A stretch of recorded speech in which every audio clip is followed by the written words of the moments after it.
Hey church family, this is my latest weekly update video, and today I want to really just ask you 3 questions that hopefully will help you to consider what you've been learning about God and about his interactions in his world through this season of pandemic.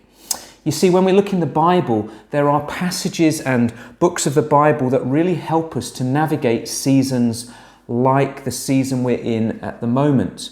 And I want to suggest to you that the book of Job is one such book. For those of you who have ever read the book of Job, you'll know that right at the beginning, Job's story is a story of normality. He's living a very normal life. He's probably living the life that his parents or his grandparents before him were living, and then very quickly everything unravels. Normality disappears to the point where Job is left bereft. However, in the final chapter of the book of Job, there are these 6 beautiful verses that really summarize everything that Job has been learning through this season of turmoil, through this season of trauma that he's been through. Let me just give you a flavor by reading you verse 5.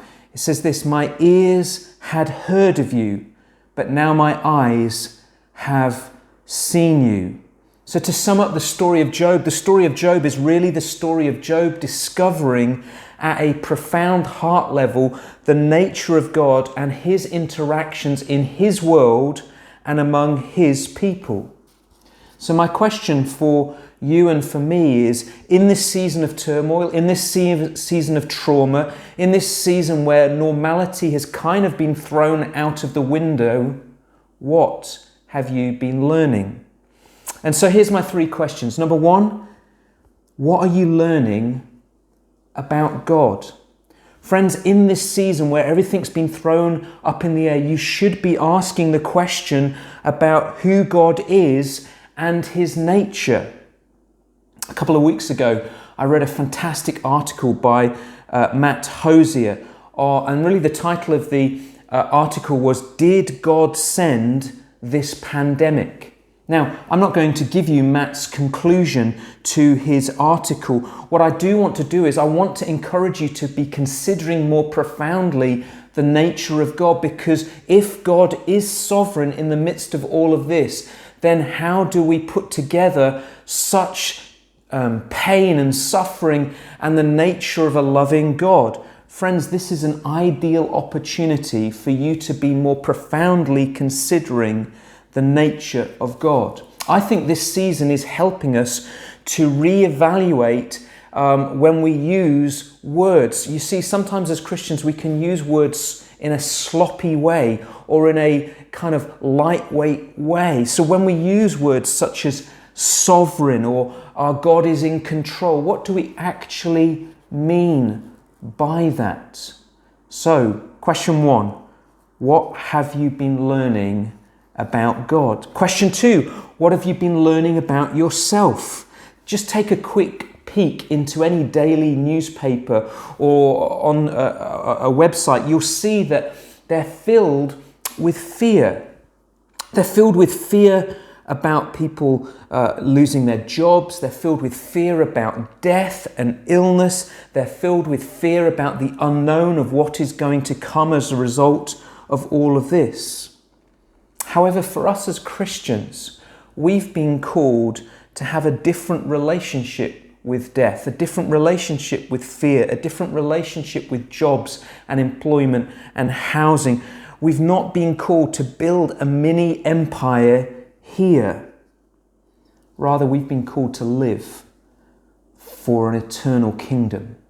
There's that little Christian saying that goes something like this: "Oh, so-and-so was so heavenly minded that they were of no earthly use." Friends, I want to suggest that that saying is completely upside down.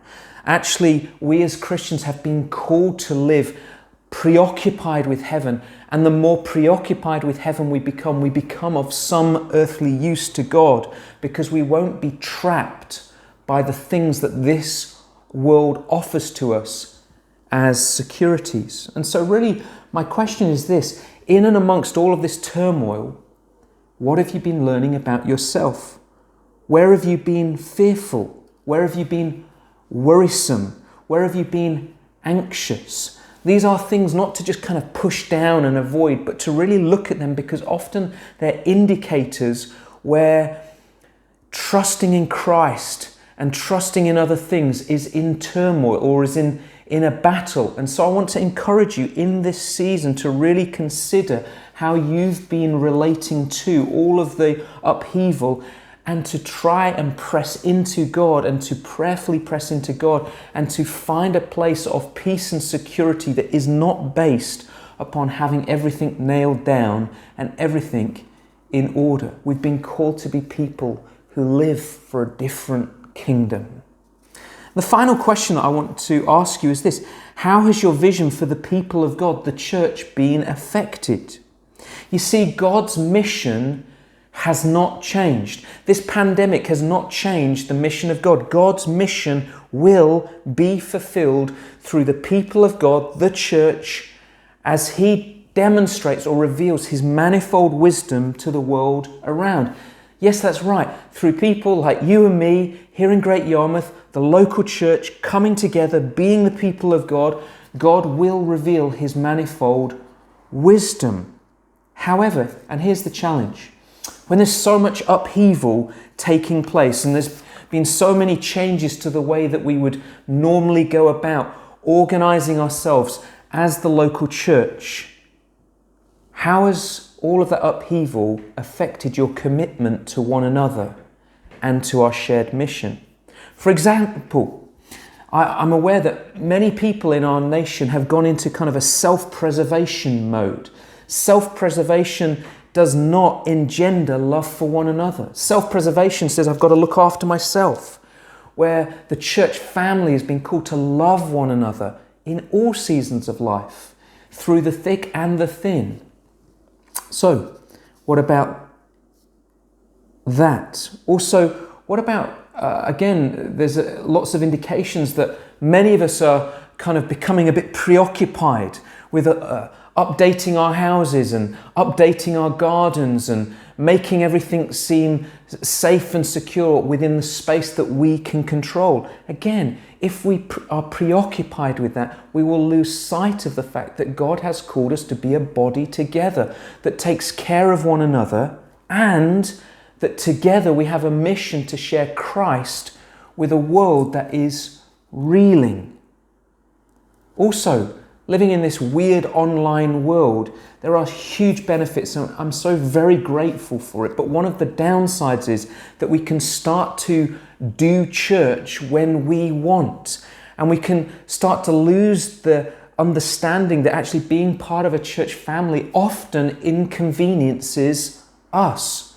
When we take phone calls at inconvenient hours because people are in need, we can start to lose that. And so, friends, I want to encourage you to really deeply consider again, how has this current season affected your vision for being the people of God here in Great Yarmouth?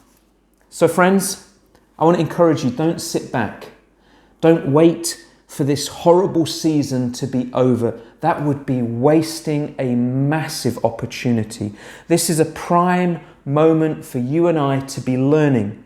This is a prime moment for you and I to be learning about who God is, who we are, and how we react to the world around us, and what our relationship is with God and with the things around us, and finally what it means for us to be the people of God in these unusual seasons. So, friends, don't hold back.